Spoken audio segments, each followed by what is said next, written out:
You're listening to the AfterBuzz TV network, now the largest new media platform on the web, and your #1 source for after-show entertainment. Very good, Dean Johnson.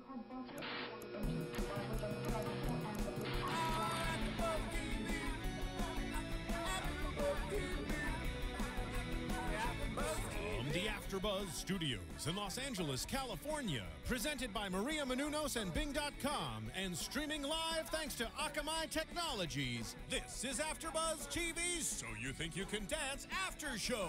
We'll break down tonight's episode and get you all the latest news and gossip. If you'd like to buzz in on tonight's show, you can buzz us at 424-256-1729. That's 424-256-1729. And now, another post-game wrap-up show for your favorite TV show. It's AfterBuzz TV's So You Think You Can Dance After Show. What's up, boys and girls? Bing is for doing. We're here at AfterBuzz Studios in beautiful Hollywood, California, doing another live after show for So You Think You Can Dance Season 10. This is episode 3, week 2. We're not really sure what it is, but we're in the auditions. I'm your host, AJ Gibson, joined by the lovely Kristyn Burtt. What's up, Kristyn? Hey, everyone. The more things change, the more they stay the same. Absolutely. It's like old school. It is old school. the old crew is back together again. But our other co-hosts are out this week, Jake and Chloe. We miss you. We can't wait to see you guys back next week.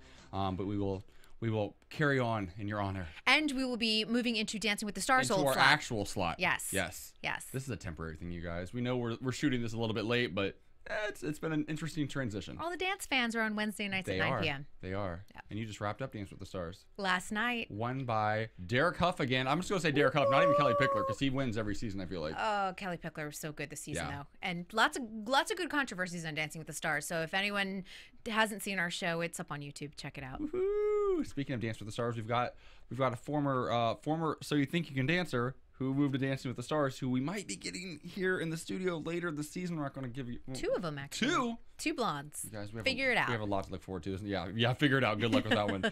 So we're back in LA for the first part of this week's episode. We've got Nigel and Mary back with Jesse Tyler Ferguson, who we all just love. He's a great host, a great judge. And he adds humor, but he actually knows what he's talking about to a degree. He does. He comes from a musical theater background, so he's been in the dance world, and he offers some good comments that I think are constructive, too. Not just amazing, what we saw with Zooey Deschanel last. Oh, my God. Let's not bring that back up again. That was a horrible memory. That was a terrible. That was a big mistake on Fox's part, but you know what? I still love her. The new girl's hilarious. She's not the best judge, though. No. But Jesse Tyler Ferguson is. I feel like he says the sort of things that I would say. Like, he knows enough about dancing where he doesn't sound like a complete buffoon, which is me. But then he adds just a little bit of humor every now and then. It's usually a little bit inappropriate, which I like. Yeah, he's got a little bit of an edge to him, which I think is nice. And he's not doing all the technical aspects. He's not talking about jetés and pirouettes and pas de bourrées and all those fantastic things.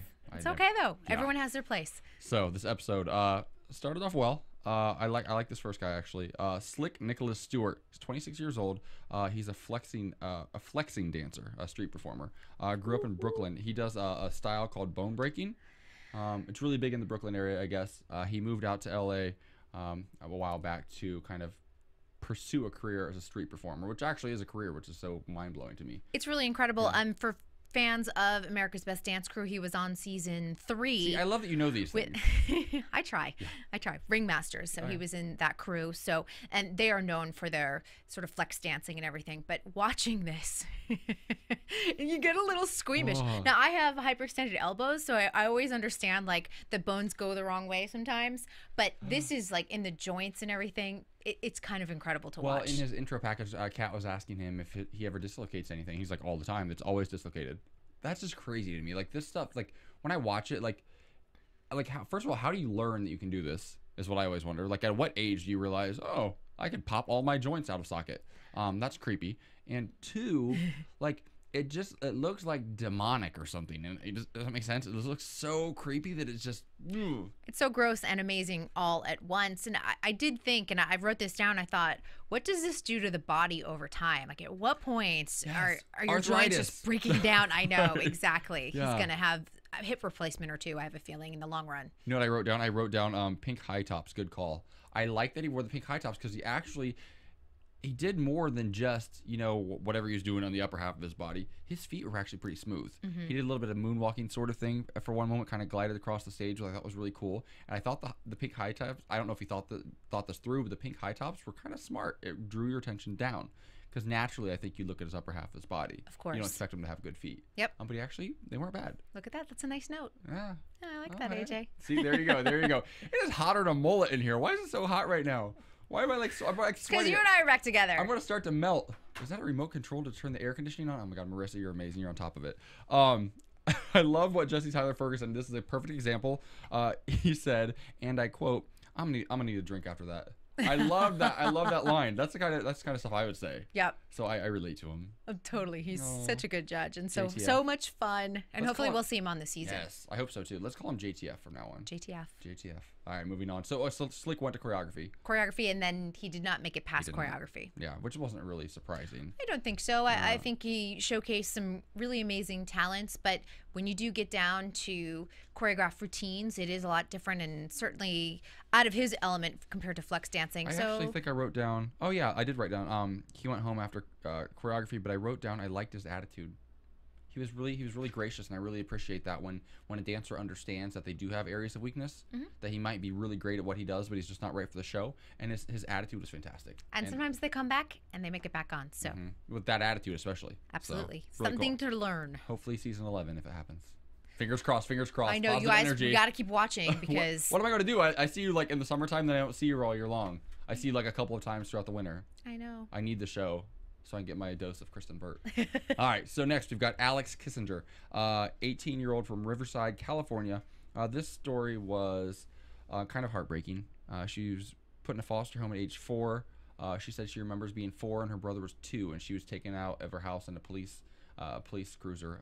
Her mom, not really the best mother, probably shouldn't have had kids, is what her aunt said. I remember that, and I thought, wow. But truthful, I mean, her aunt, like, you have to think of, like, this girl, she says that her aunt was essentially her mom her entire life. She's thought of her as a mom for as long as she can remember. So as an aunt who's transitioned that quickly into mother mode, and she probably was kind of there already, seeing that her sister maybe should never have been having these kids to begin with. Correct. And if by age 4 they were already getting yanked out of the house, she probably wasn't a good mom before that. I thought this was a nice story. And they're kind of tugging at heartstrings. They're trying to let us into these contestants' lives a little bit sooner this year, which I like, because last year I feel like that's one thing they lacked a little bit. We didn't hear the backstories as much. We're getting the backstories. We're getting right all kinds off of the backstories right now. I was like sobbing like through half of this show this week. Yeah. I'm like, oh no, not another one. Yeah, how does this show make me cry so much? I don't understand. I don't understand my emotions. I know. Like, I'm a gay man, but I'm still a man. Like, how does like dance like get to me? Like, so like I cried probably 3 or 4 times throughout this episode. Well, I think too, we all have stories. We all have different backgrounds, and these people could be dancers, they could be athletes, but you know, this is the way that they carry their emotions is through an art form and through dance. So I think that's the why you're connecting. Yeah, my mom never should have been a mom either. I'm just kidding, Mom. She watches every week. I love her to death. She's the best mom on the planet. Wow. I kid. It's the kind of relationship we have. So she was actually, this is interesting. Her aunt said that she won Miss Dance America at one point in her dancing career, which I don't even know what that is. It's part of the competition circuit, and so it's not a pageant like Miss America is or Miss USA. It's a dance competition, but your title is Miss Dance America. It's actually very prestigious. It's been around for decades. Now, do you think that is a good thing or a bad thing? Because on the show, oftentimes, the note that I've seen them give in the past is you look like you're a trained dancer, like you've been in a dance studio your whole life, which isn't always a good thing on the show. It isn't, and I did a couple competitions as a kid, but I didn't come off of that hardcore heavy studio competition circuit. And I find, especially kids now that we see it in Dance Moms a lot too, the kids are so programmed and so trained. They do this with their faces a lot, and it's really manufactured performing, and I don't enjoy that. And the one other thing about competition studios, and we'll kind of get into this a little bit tonight because we saw a lot of contemporary dancers, you can tell the ones where ballet is the foundation, because it is the foundation for any dance if you really want to be a technician, and versus the ones that are competition studios and they just get those kids cranking out the pirouettes and the fouettes and all the turns and the leaps. But when you have the background of the technique and the pointing and the all of that, it makes a huge difference in the Right. quality of your dancing. Well, I'm interested to learn more about that because that's Yeah. kind of cool to me. I wrote down that I thought she was strong like a gymnast. I thought she had beautiful turns. And I wrote down that she had great play with the judges. I like that. And you can tell, though, that she does come from that sort of circuit. So playing to the judges, you can tell she's done it before. Yep. It was almost too much for me, a little bit too much. I was like, okay, you're trying to oversell it a little bit. There were moments where it did work, though, where she did this thing where she did she went down and just split and stopped herself kind of midway Yes. down and gave a wink to the judges. I thought that was pretty hot. Like, I liked that a lot. It's cutesy. That rhymes. It's cutesy. But I will tell you that Nigel, that's totally the perfect thing to do to Nigel, because when he likes a girl, and he'll always say right away, they'll come on stage and he'll be like, oh, she's so cute, or she's pretty, stunning. Like, you'll hear those comments. He is very drawn to attractive women. Bottom line. He likes 18-year-olds, I've noticed as well. He does. Yeah. I wrote down something about her, ... watch out, and I underlined the something. Yeah, I wrote She's- can't stop staring at her. Exactly. And that's what I love about you. Like, we both mean the exact same thing. We just say it differently. There's just something about her. I don't know what it is. Yep. I was like, And she had a really interesting rhythm to her dance. As you said, she's very strong. She does have good technique on her turns, which is good. And I would like to see, if she does make it to top 20, I would love to see a little bit of that competition girl broken down a little Yeah. bit to show more pure dance. yeah. I saw a lot of just manufactured smiles and winks. Yes. But I kind of liked them, and I don't know why. Look out for Alex Kissinger, you guys. So, moving on, we've got Sebastian. And she went to Sarah. Vegas. She did go. Oh, she did go to Vegas. Yep. Way to catch me. I just want to make sure. You always catch me when I fall, so it doesn't turn into a complete free fall. I just fall slightly. I got your back. Oh, I stumble. Sebastian Sarah grew up in San Juan, Puerto Rico. Now he's with the Orlando Ballet. He's been with them for 3 years. The Orlando Ballet has been around for 40 years, though. And JTF made the comment. So you've been with them all 40 years, right? Got And it. he said, of course. Of course I have. Of course. His cute little Cuban or Puerto Rican accent. Oops, sorry. I said Cuban, Puerto Rican. I'm gonna start. Oh, no! you're gonna start a fight. I know how stuff can get heated real quick. PR is way different than Cuba. Yeah. Oh. So, I wrote down that he had crazy extension and his toe touches were insane. The music was cool. The shorts, a little distracting. Yeah, I don't And know. Nigel commented on them. Yeah, I don't know what he was thinking. I don't know what he was thinking either. They were pretty ugly, but his technique was good. He's with the Orlando Ballet, and I thought, guess who's moving to a bigger ballet company? Because Orlando Ballet is not one of the premier dance companies in the U.S. Right. But he's a paid dancer, which is always a great thing. But I think even if he doesn't make top 20 or anything, you'll see him move up. I know that they're probably calling him right now thinking, oh, we need to get this dancer because he is very charismatic.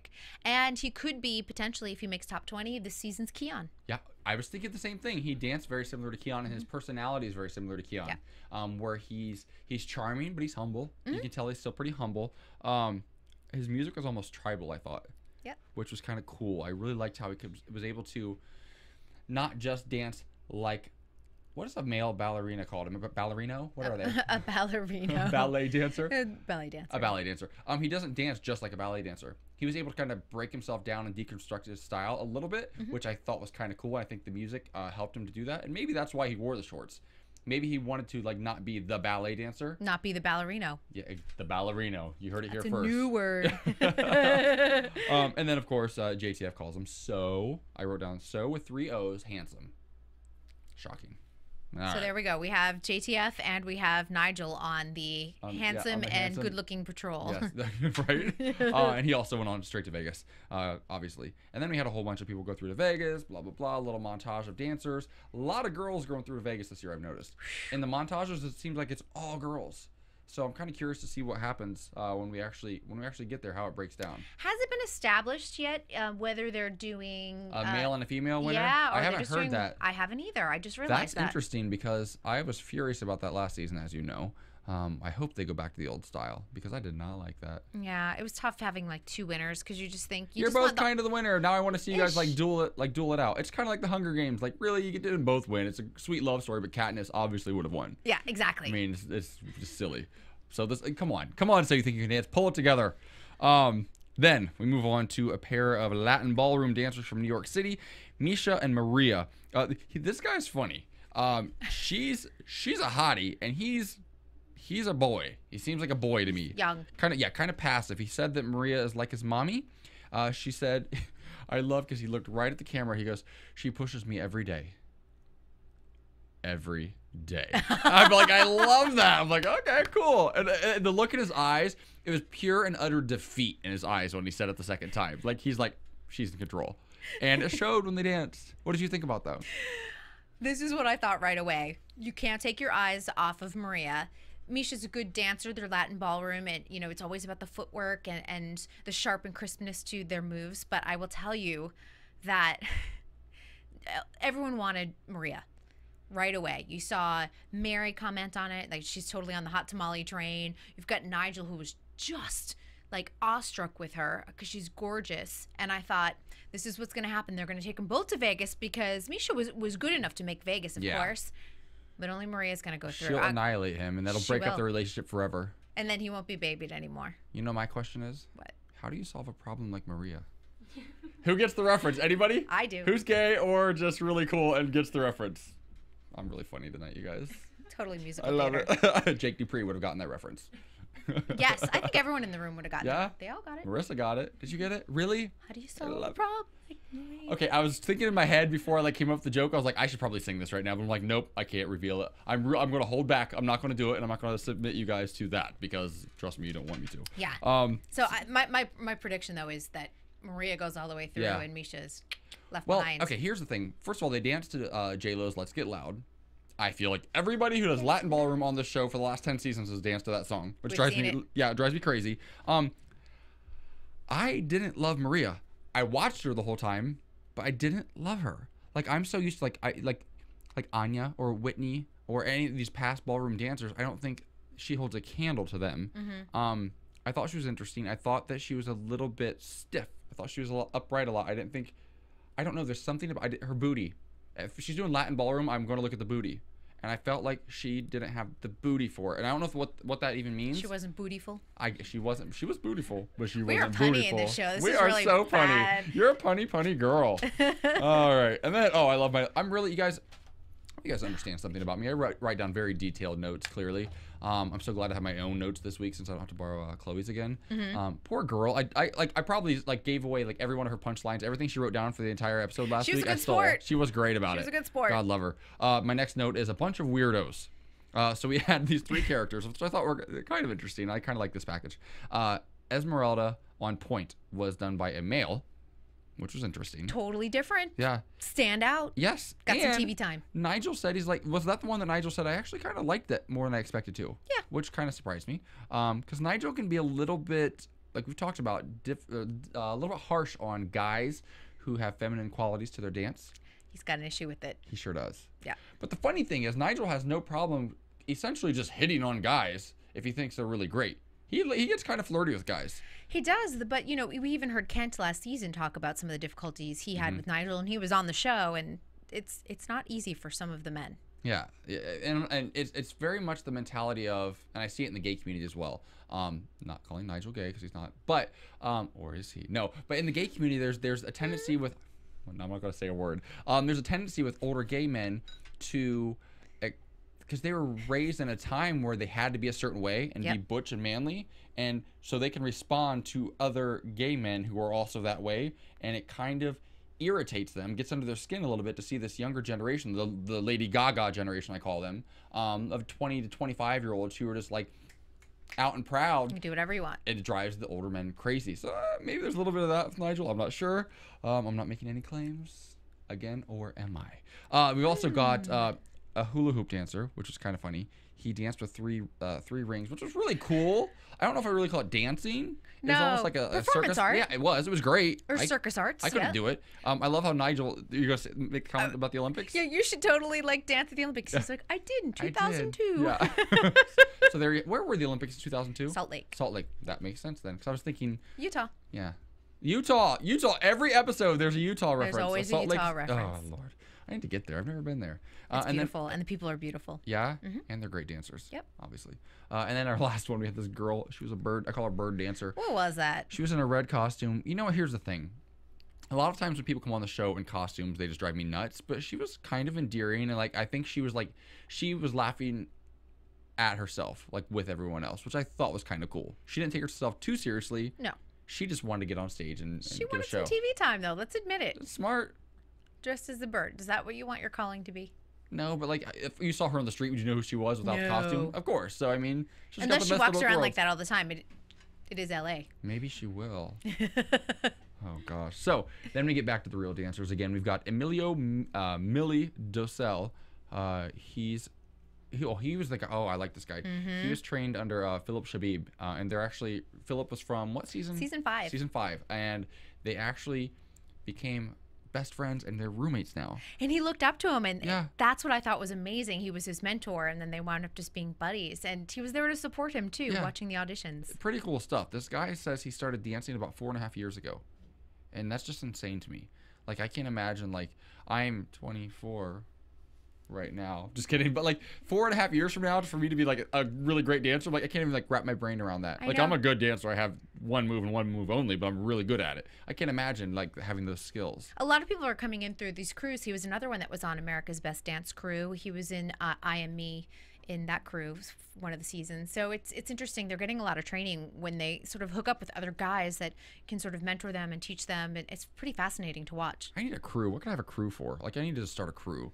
Well, I'll be here in your crew. Yeah, what do you like? What things do we both like? Like I like gelato a lot. I like don't pita wanna pita eat. chips and hummus. Like an gonna- eating crew. We're going to get chubby. Oh, a chubby crew. We're gonna start a chubby crew. I love it. Oh no, this guy was great. When he said what his nickname was, Millie, of course, JTF goes as in thoroughly modern. Millie. That's adorable. A little Sutton Foster reference. There- If people are there's- Bunheads fans. So much musical theater tonight in this episode and our humor. Aw. You're welcome. He's from Houston, Texas. He's a showman, I wrote down. I loved at the very beginning where he did that move where it looked like he broke his elbow. Broken elbow. Yeah, and he kind of held it for a minute, and it creeped me out for a second. I knew it wasn't obviously broken, because they would have shown it 100 times in the lead And up. then the sound effects. The Foley Yeah. artist would have been like, But I also really enjoyed how he was able to, the performance didn't stay the same pace the entire time. It changed. It went from quick to really slow and controlled. And I like that. I respond to that. Well, I think it's good because it shows that has the ability to handle different rhythms, which is going to be important for some of the contemporary choreographers to do some syncopated rhythm, if they ever do any sort of I love a good syncopated rhythm. syncopated rhythm. Who but doesn't? it can be challenging, so Yeah. it shows that he's capable of that. I have a harder time with syncopated rhythm, so I always appreciate it when someone else can do it. I like because there are a lot of contestants to come out here, and just I feel like they're phenomenal technicians, but the entire performance is on the same level. It's Yep. at the same pace. They're just leaping around and throwing themselves on the ground and rolling around a lot, Yep. which is cool because I can't do it, but it doesn't really like pull anything out of me. No, you've got to have that emotion with it. And there's so many contemporary dancers out there. It's very hard to make it as a contemporary dancer, and so you think you can dance. And if you start off in this level and just stay there at this nice little plateau, you're not going to stand out. You're going to look like everybody else. And I'm sorry, we've already seen like Travis Wall and Danny Tidwell. Like we've already seen them. Some really amazing And dancers. so it's like now it's like the other side of dancing, like the other styles that people haven't been exposed to. Those are the ones that really kind of like I react to. I'm even with their wardrobe. Like everyone comes in and they're a contemporary dancer. They've got their little black shorts and they've got their little, Oh, I've got a top- comment about a crop top. wardrobe later with a contemporary dancer. Yeah. Drove me nuts. Good. Yeah, and it's so boring and generic to Yeah. me. But again, they're phenomenal. Their bodies are great. Don't get me wrong. Oh, yeah. It's just one of those things that I want something different because there are so many in that genre. Well, initially he gets sent through to choreography, but then he does get a ticket to Vegas. Which I think was perfect. He looked like he did a great job in the choreography round, and he could have some possibly exciting things if he makes it through Vegas, which is brutal. And how proud must Philip be? Because that's pretty stressful to be like, okay, I was here years ago, and I'm going to come back, and I'm going to endorse this guy basically, and that's his reputation on the line. Yeah, this is protege, and I think it's nice because he was a fan favorite in season 5, and this really is a testament to not only his work as a dancer but as a teacher. Awesome. Moving on, we've got Mackenzie Dustman. She's from Temecula, California, 18 years old. Her parents and her aunt and uncle were in a jazz vocal group, which is interesting. She's a contemporary dancer, but she took a more classical approach to this one, which I enjoyed. What do you think about it? This was fantastic, and this is where I think I'm gonna point I this feel out. I had to give this one right to you because I felt like you'd love this one. Yeah, so. thank you for throwing it, pitching it, setting it up for me. I think this is where we can really start seeing the contemporary dancers that have a classical training background, which is what I mean is ballet. They've had a good foundation in ballet. You can see it in spotting and turns. You can see it in her toe point, which was just gorgeous. The footwork, the lines, everything is finished. And sometimes we see some of the contemporary dancers, you know, they do a flex foot and it's just the line's not finished off. And, you know, it's one of those things that it starts bugging me after a while. And there's a dancer that's coming out of Austin that we'll talk a little bit about. All the dorsai flexion when the foot is like this.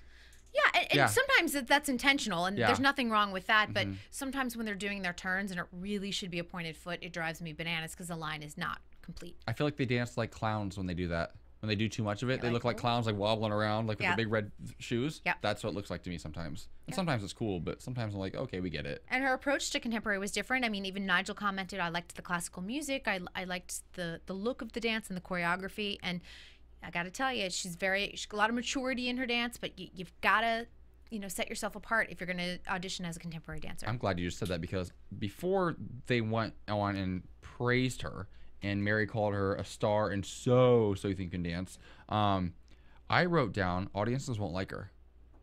I just think she's a phenomenal dancer, but nothing about her connected with me. I felt like, I was like, it's great to watch. I love that she took a new approach, but there was nothing here. Like there was nothing in the eyes. I felt like she wasn't really pulling it or tugging in any heartstrings. She's a technician, and she's gonna and she probably will make it to top 20. Is if my they guess. Break her down, they're gonna break her down. That could be cool. Then she could have a story. But right now, I'm not so sure. No, but she's very much like not in the same style of dance, but reminds me of the girl last year, the blonde who week after week, Alexa. Alexa, phenomenal technician, and week after week after week, they're like, come on, you have to dance from the inside out. And she just could not do it. So hopefully Mackenzie has a better time. She's 18. I mean, that's hard. It's hard to do as an 18-year-old. But Nigel commented like right away, oh, she's gorgeous. Yeah, of course. And then I wrote down, why is the bird on the couch? Did you see after she went outside, got her ticket to Vegas, and she's out in the hallway, and the bird's like laying on the couch in the background? Did you notice that? Photobombing. Yes, the Why red not? bird. I don't get it. You want to get as much TV time as possible. I don't get it. So this bird, I want to ask our iTunes viewers and listeners what you guys think about this idea of going on these shows in order to get 15 minutes of fame. Is this something you guys would do? Do you think it's worth it? Do you enjoy these random characters on these shows? Because I have mixed emotions about it. I want to know what you guys think. So if you guys could get on iTunes, let us know. Comment, rate us. Please give us 5 stars. Tell all of your friends about us. Also, there's an app for iPhones. It's called Podcasts with an S, where you can have all of your favorite AfterBuzz shows automatically downloaded every single day. Yes. So you can listen to us wherever you are, if you're at the gym or whatever it is that you do when you're listening to us. It makes it so much easier for you, and we thank you guys so much. Also, please get on YouTube and leave comments there as well. We try to get on there as often. Yeah, I do too every now and then. I go through like for an hour every now and then to just respond to every single thing. Yeah. So get on there and we will interact with you guys. Please and thank you so much. Mackenzie made it to Vegas. She if did make it to anyone Vegas. had any question about that, right. but no. Shocking. So that ends our second day in Los Angeles. Our first day of this episode. Even though they did 2 days in Los Angeles, there were only 2 days of auditions, so there was a little bit of TV time warp going on there. Well, I feel like there's so much talent in LA that it just makes sense to kind of spread it out over multiple episodes. Yes, but unfortunately, I think they fudged the timelines. That they took some from day 1, some from day 2, and I noticed that too. Every now and then I'd be like, oh, they're not wearing the right outfit. And they'd use like a little clip. I'm like, that's not sequential. No. Or when we get to Austin, Mary's hair, the bangs kept changing. Let's talk about, let's just start there first of all. First of all, we're in Austin, Texas now, you guys. This is the second half of the episode. Everything's weird. Everything's weird and everything's bigger, including Mary Murphy's hair. What was up with her hair? What was that? I thought it was a joke at first. When I saw the clip from last week leading up to this week, I was like, that has to be a joke. I thought it was a joke too. And Nigel even made a comment. I don't even remember what exactly did he say about her hair. Something about stuck her finger in a light socket or something along those lines. Yeah, and then they compared it to Honey Boo Boo's hair. Honey Boo Boo, yeah. And if anyone follows the gossip site delisted.com, there's some comments about Mary's hair, and it's actually pretty funny. So. Okay, I don't know if she was just trying to fit in Texas or whatever. I feel like the only time that hairstyle would work is if she were I don't know, like a Latina choreographer living in I don't know, Silver Lake. Like with big hoop earrings and a lot of attitude. Then it's cool. Then it's hot. That works. Or maybe in maybe Brooklyn or the Bronx, maybe the Bronx. That would work there. Everyone from the Bronx and Silver Lake is now emailing They you. hate me. It's fine. I love you guys. You're great. But that hairstyle did her no service and doesn't do any of those fantastic choreographers that live in the Bronx or Silver Lake. It wasn't a wig. I mean, it was a wig, right? Because it was looking kind of plasticky, and there was a weird dye job, or is that just her hair? I don't know. I don't know. Because or for a bad while perm she had from the big 80s. bangs, and for a while they were pulled over to the side a little bit. Yeah, and bad perm from the 80s. I'm not sure. I think It was creepy. Maybe clip-on bangs and a wig, or She's so weird because Mary Murphy is one of those, like, she can look really pretty sometimes, Mm-hmm. but and I guess I commend her for taking, fashion chances, but she either nails it or bombs. Yeah. And that was a bomb. Yeah, I don't know what that was. It's like that one shirt she wore last year that had all like the bedazzled, bejeweled stuff all over, like way too much. It's like one of those moments. Like the for her, bedazzler vomited on her. yeah, it vomited on her head. Yeah. But Minnie Driver's here, and she looks normal and calm and cool Well, and that's collected. the thing. It was like she was so demure and proper. Yes. And then next to her is this like crazy Mary tamale Trainwreck. train. The train Tamale wreck. Trainwreck. Yeah, exactly. Let's talk about Minnie real quick. I actually really adore her. Yeah, I thought she didn't have a lot to add in terms of, comments about technique or anything else like that. However, she had a lot of encouraging things about what it means to be an artist, and I thought she gave some encouraging words, some constructive criticism to some of the dancers along those lines. I still couldn't figure out why she was there. I actually did some research to see if she was on a Fox show coming up this fall or anything. The answer is no. She's on NBC in About a Boy. So it was a really unusual Does she pairing. have any sort of dance background? She does not. Huh. It's She does not. interesting. Yeah, very. So she must be friends maybe with Nigel, perhaps. Yeah. And is a fan of the show. Right. But like Christina Applegate was always someone that is But a she fan has of a the show. dance background She too, does. though. She has Yeah. a musical theater background. Yeah. But I thought she had some great sort of creative artist Yeah, type I think of tips. I think it added a nice balance to the judging panel. I thought she had some really poignant things to say, and I actually wrote down a few quotes that I'm going to get to in a moment. I enjoyed her. I I did like too. her. She looks great. She looks amazing. Yeah. What was she on? What sitcom was she on for so long? Was she on No, not Frasier. What was she on like late 90s, early? It's gonna drive me crazy now. Somebody's gonna have to look it up. But then we start off Austin with this little boy. Oh my gosh, Anthony J. Freeze. J. Freeze. Inspired by Cyrus last season. Yes. Great. How cool is that? Because just when you think like this show, like it's been around for a while, and like we've been watching it for so many years, but it does still inspire a new generation. It's a every good single family season. show. It sure is. And as many 18-year-olds are making it through, because a lot of these kids are 18. This is their first time auditioning. It's all fresh talent, which is pretty And cool. they've been watching it since they were 7, They've been 8, waiting 9. for 10 years. Yeah. And here's another thing. We are going to see another little one later on in the episode, and I think maybe if Fox is watching, hey, so you think you can dance kids version? Why not? Why not? Why not spin it off? Instead of dance moms with all these like crazy moms and crazy kids. Yeah. Yeah. I know in other countries they do different versions of like The Voice. They do The Voice and a kids version down like South America somewhere. I see billboards all over the place for it. Not a bad idea. Not a bad idea. This kid would do well. He taught himself how to do everything. His family, they're incredible. His family, they were just the greatest mom and dad, the most supportive, loving family I've ever seen, and they all got tickets to Disney World after he went up and performed. Disney. He was so cool. He Yeah. was badass. There's just nothing that they can do with him because he's so young. So they're course. like, here's a vacation. They'll bring him back. Of course. He'll perform later in the Maybe season. on the finale or You'll see something. it. He'll perform with Cyrus. Calling it right now. It's going to happen. For the finale last Absolutely. week. Absolutely. Oh, I would love to see that. So back to real dancers. We've got another 18-year-old Haley Erbert, sure, from Topeka, Kansas. She's like, I hope Nigel likes how I dance. Sometimes people think I dance a little sexy. Nigel thinks she's pretty. Yeah, I loved her toes and her fingers. She had a lot of this stuff, but it wasn't jazzy looking, if that makes sense. I love when I can see somebody dance. I don't know how this makes any sense, but I can like almost see her veins stretching, her tendons and ligaments stretching when she dances in her arms, and I love that. I don't know what that means, but I love it.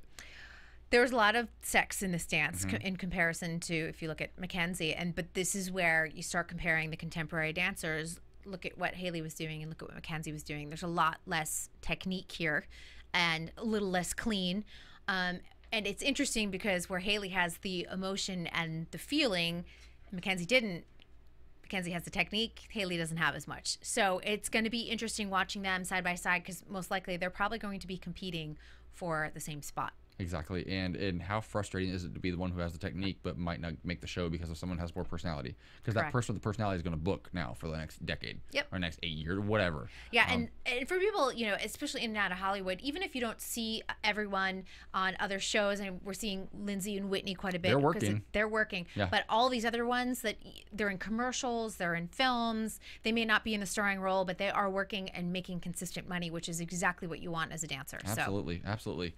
She makes it straight to Vegas. To answer your mini driver question, it's My Good Friend. My Good Friend? I don't even know what that is. I don't know what that is. TV show.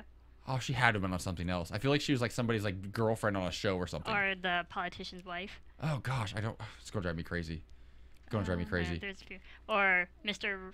Rose She was on Will and Grace for a little while. Will and Grace, she? maybe that's Will what it and was. Grace. Will and She was Grace. on She Will and did, Grace I for guess a so, while. yeah. Love that. Hey, how gay am I, you guys? That's the show I know. Great. Gay? Thank you, Marissa. Moving on, we've got Donovan Gibbs out of El Paso, Texas, another 18-year-old. This story, like, gutted me. His family went through some rough times when the economy kind of tanked a few years back, and they had a dance studio that they were running, which was where their income came from. Yep.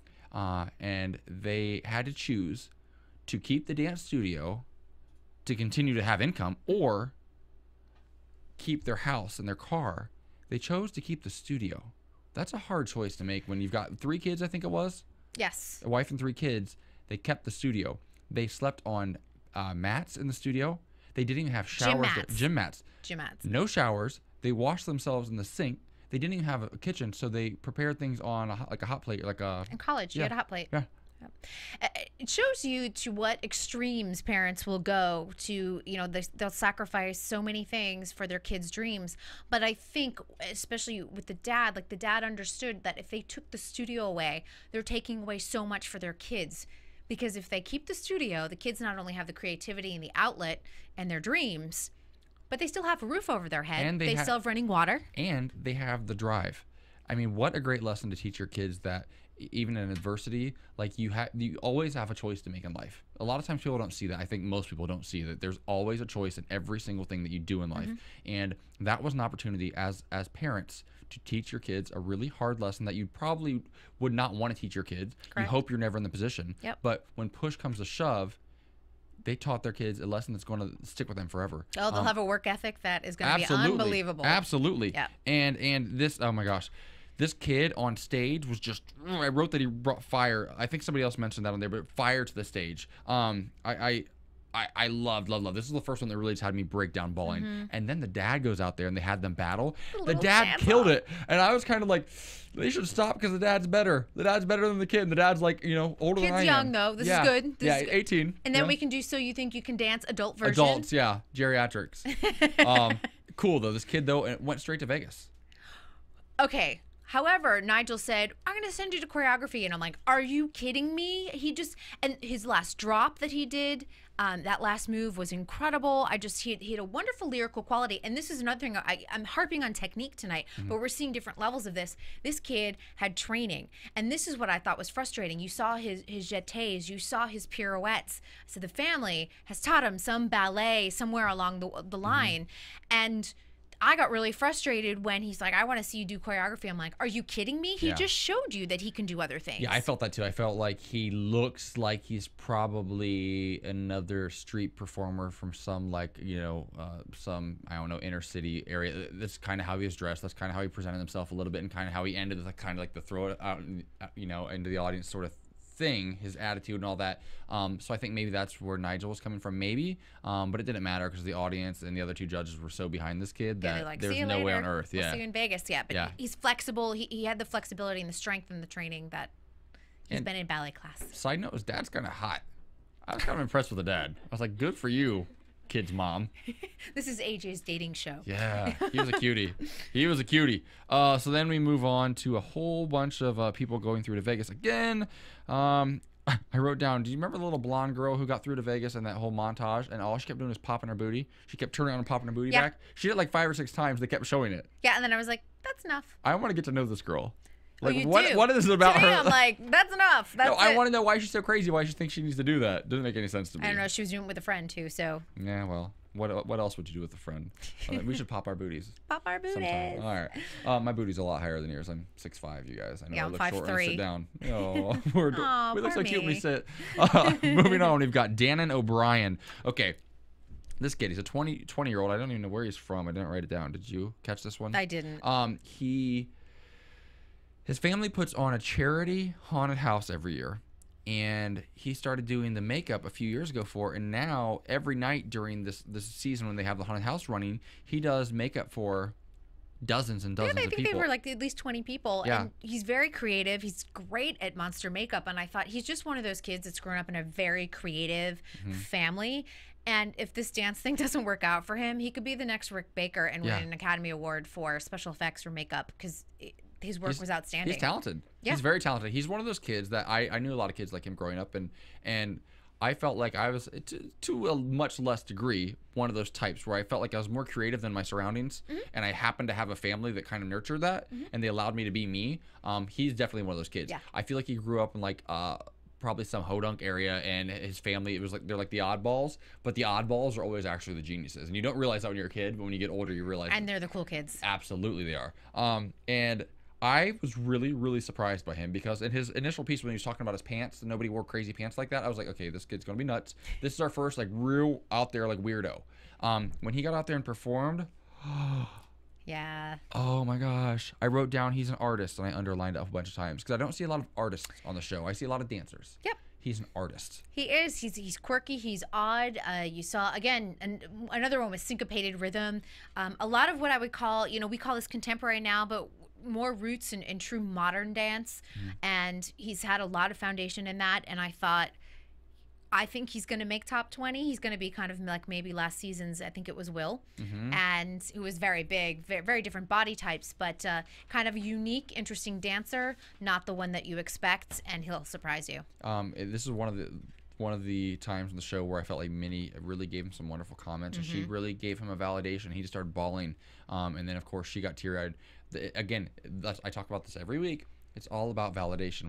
When you can have something you've put your heart and soul into validated by people who you aspire to, yes, who you watch on TV, who you look up to, and then to get that back is the most incredible feeling on earth.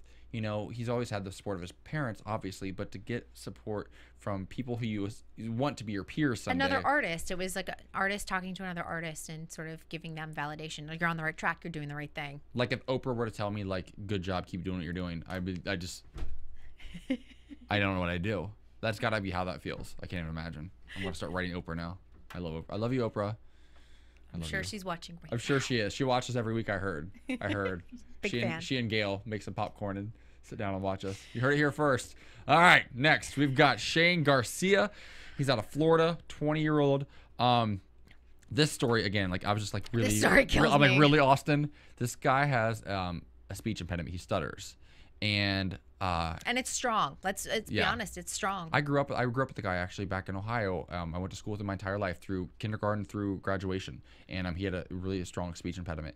And I always just felt for him because kids would tease him, and kids never really understood it. Yeah. And I grew up with a handicapped sister when I was younger, so I was a little more empathetic to those sorts of things. Of course. To any sort of special needs. And this story just broke my heart, but not really broke my heart. But very quickly turned into like an inspirational sort of thing. He found out very, very early, and this is very common actually with those who stutter. He found that a steady beat, a steady rhythm, just tapping, he taps his toes, and when he does that, he's able to speak more freely, which is pretty incredible. That's amazing. Yeah. That small little tool assists him in, sort of carrying on a conversation, because you can definitely see that he was struggling talking to Nigel, but Nigel was very patient with it. Said, I won't finish your sentences. He's like, oh no, go ahead, finish my sentence. No, he actually likes it. He's like, it makes it easier. He's like, I don't have to, because he doesn't express himself necessarily through words. He's expressing himself through dance. And he also understands like his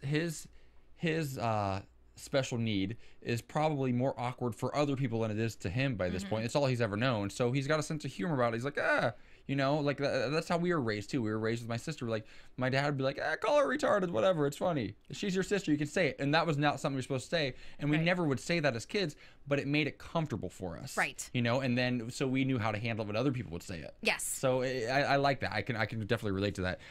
I wrote, he put his entire body through an arm ring at the end of his routine, which just blew my mind. Minnie said to him, "This got me." She looked right into his eyes. She goes, "You're magic, Shane. When people need to say something, they find a way of saying it no matter what." If there is one lesson to be learned from this AfterBuzz show right now, you guys, that is the lesson. It was no great. matter what it is in your life, if it's not working out the way you thought it was going to work out or the way you wanted it to work out, it can still work out. Find another avenue for everything. You know, for us, for dancers, for hosts, for whatever it is. Whatever you're doing, if you work in an office and you have other aspirations and you're not getting to where you want, find a way. Yeah. If this guy can do it, I mean, anybody can. Absolutely. He was self-taught too. This is his language, and he had an emotional connection to all of us. I don't know how you didn't watch his dance and walk away like, and whatever. His big ears were adorable, I might add. Oh, they're He was so cute. He and was he cried, cute. and I cried, and everybody cried, and he's And Nigel the whole time was like, ow, ow, ow, ow, ow, ow, ow. Yeah. And they sent him through the choreography, which made sense. But then in choreography, he actually did well. He's good. He got a ticket to Vegas. He's a dancer. Yeah. I like that. Because he said to them, I know something about myself. What do you call himself? A master. I'm a master at what I do. He knew and believed it. Absolutely, he believed it. And he said, I will learn it. I can do anything, period. If you believe it, you can do anything you want. Absolutely, you can. I love this guy. He's one to watch out for in the next few weeks. He could be a new Cyrus. Really could be. And what a story. What a story. I love it. So then we've got Daniela Bustillos from Caracas, Venezuela. Moved to Austin, Texas when she was young because... Here we go. This was a random reenactment. I felt like all of a sudden I was watching Cops or something. Yes, that was weird, right? It was strange. How they shot that. She was kidnapped, or not kidnapped, but kind of. Held hostage, maybe? Held hostage, yeah, for 2 days with her mom, or her aunt. Her aunt, but then all of a sudden, at a beach location. It didn't really make sense. No, a lot of the stories. Yeah. And then all of a sudden her mom was there because they said, I don't know. They had to live off water from the sink for a couple of days, which was tragic. I mean, we shouldn't be laughing about this. It was terrible that this happened to this girl, but it was an odd moment in the show. Don't make me laugh. Yeah. Ha ha ha. You were held hostage. This is wrong. No, it's a horrible story. Yeah. Beautiful girl. Yeah. So beautiful when she walked out on stage. Another one that Nigel was like, hey.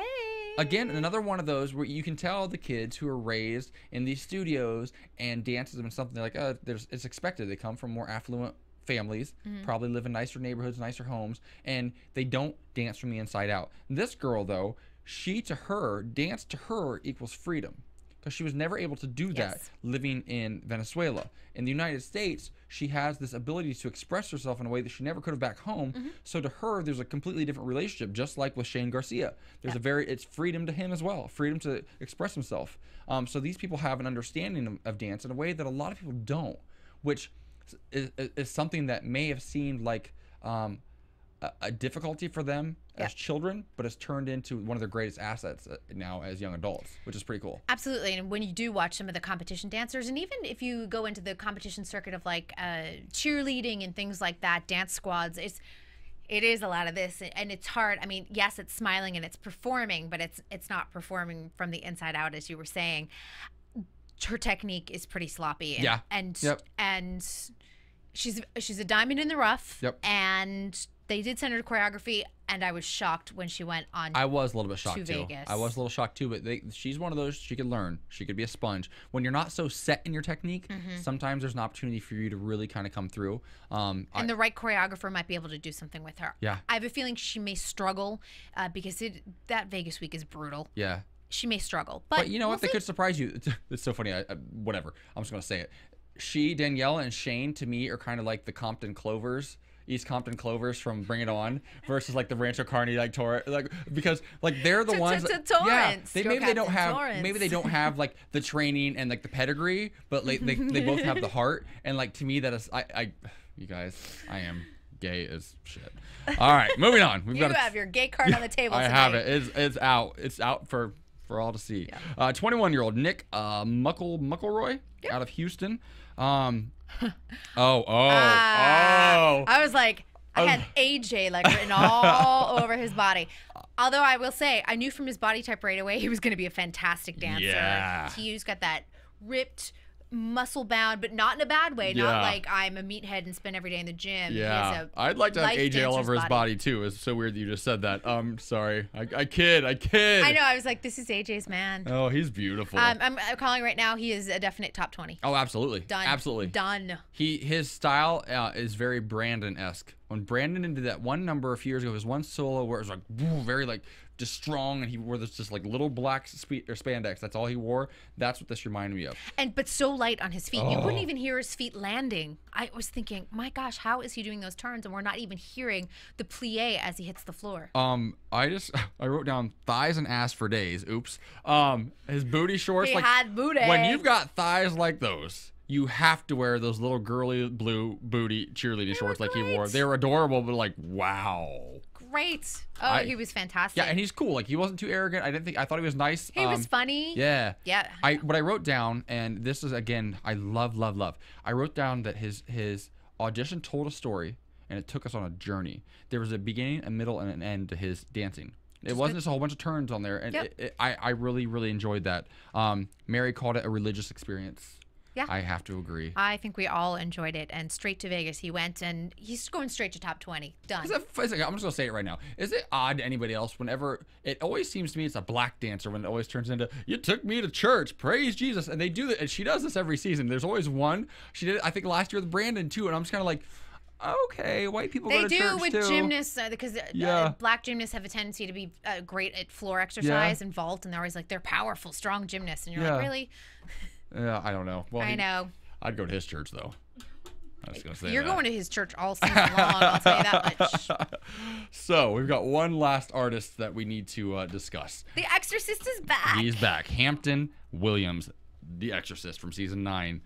Came back this year with his 4-year-old daughter and his girlfriend, I guess. Yeah, his girlfriend, I think it was Darlisha Goggins, and I was like, I saw she had a number on, and I thought, is she auditioning, or does she just have a number and it was his? I was trying to figure that all out. I was confused, yeah. Holy cow, this became a family affair. And it was probably one of the most amazing things I've ever seen. Really? So you think you can dance, kids? Come on, that was cute. You didn't like it? The kid is adorable. The kid's adorable. He's fantastic. I have no idea why his girlfriend was on that stage. She kind of came in midway through. I felt like she was like, I got to get up there. It didn't make any sense to me. No, and she's not going to, I mean, she's going to Vegas. She's not going to make it past Vegas, let's be honest. But this is a great family act for, like, America's Got Talent. Oh, yeah. That's a total act. If I was NBC, I'd be calling them up right now and be like, come on our show. Yeah. Because it's a great family you can fun milk act. it, for sure. Yeah, for make sure. some money. Go on the road. The little girl is just so adorable. Kira. Yeah. Kira, is that her name? Yep. She's precious. So and precious. remember, Hampton quit last year in the choreography round. So he got pushed through.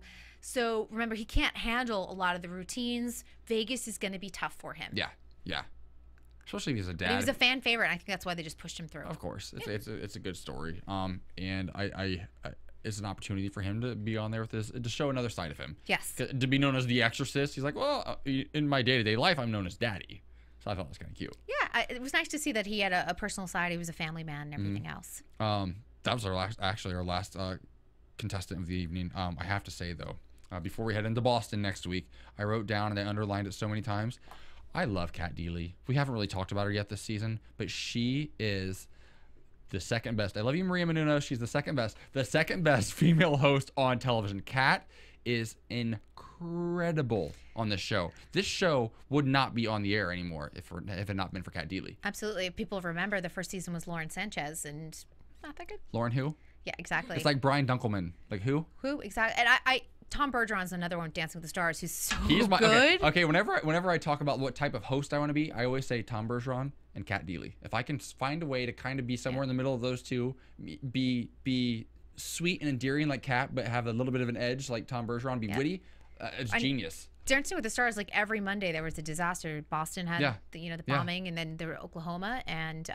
he handled them both with aplomb. It was amazing. And she looks like she seems to me like she genuinely cares about these dancers. She does. Which is really cool.